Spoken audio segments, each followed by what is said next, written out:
pour notre Sans frontières. On retrouve tout de suite en direct de Bruxelles notre ami et néanmoins correspondant Julien Gasparito. Bonjour Julien, parce que comme en France, on le sait, hein, chez vous, les bars, les restaurants sont fermés, mais dans la capitale, à Bruxelles, certains ont décidé de se réinventer, dites-vous.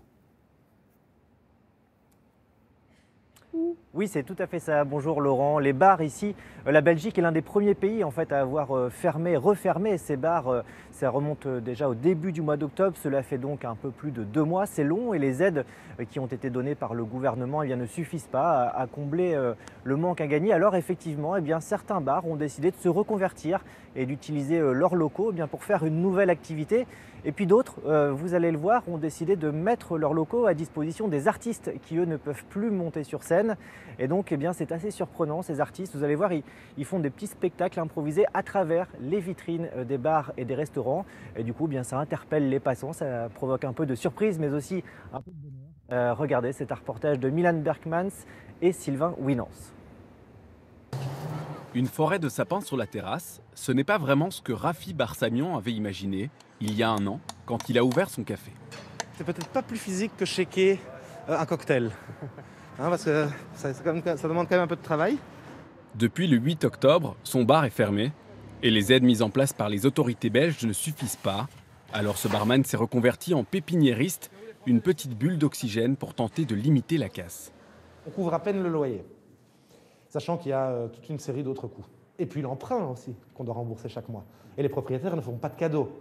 Donc on est un peu coincé.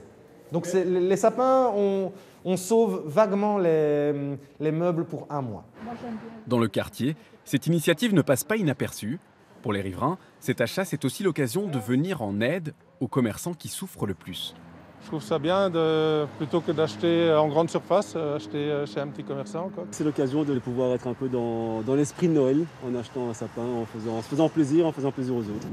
Autre café, autre manière de reprendre vie, avec une touche de féerie. Oh, c'est de la magie! Ici, ce sont des artistes qui occupent les lieux. Le gérant du bar leur prête gracieusement son espace pour leur permettre de remonter sur scène. Pas de programmation officielle pour éviter les rassemblements. Une vitre pour respecter les distances sociales. Un moment d'évasion qui fait du bien à tout le monde. La vitre aussi cache un peu les bruits, donc on se sent un peu plus loin. Mais même comme ça, il y a des petits liens qui se créent.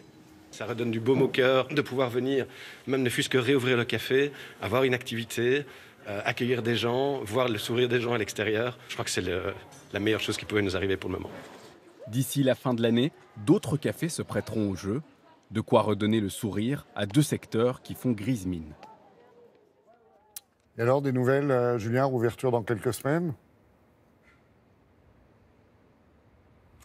Pas vraiment. Les bars et les restaurants ne sont pas censés rouvrir avant début février prochain. Et puis côté culture, ce n'est pas beaucoup mieux parce que les cinémas avaient par exemple demandé de rouvrir pendant la période des fêtes, mais étant donné que le nombre de contaminations reste assez élevé, ils ont fait marche arrière et ils resteront donc fermés. En revanche, à la différence de la France, il y a une profession ici qui réclame d'ouvrir. Ce sont les coiffeurs qui sont fermés depuis 1 mois et demi. Pour beaucoup d'entre nous, comme moi, il a donc fallu se débrouiller autrement, se débrouiller tout seul. Le sujet sera en tout cas abordé vendredi prochain lors d'un prochain comité de concertation ici en Belgique et à la suite duquel le Premier ministre devrait annoncer de nouvelles mesures et peut-être la réouverture des coiffeurs.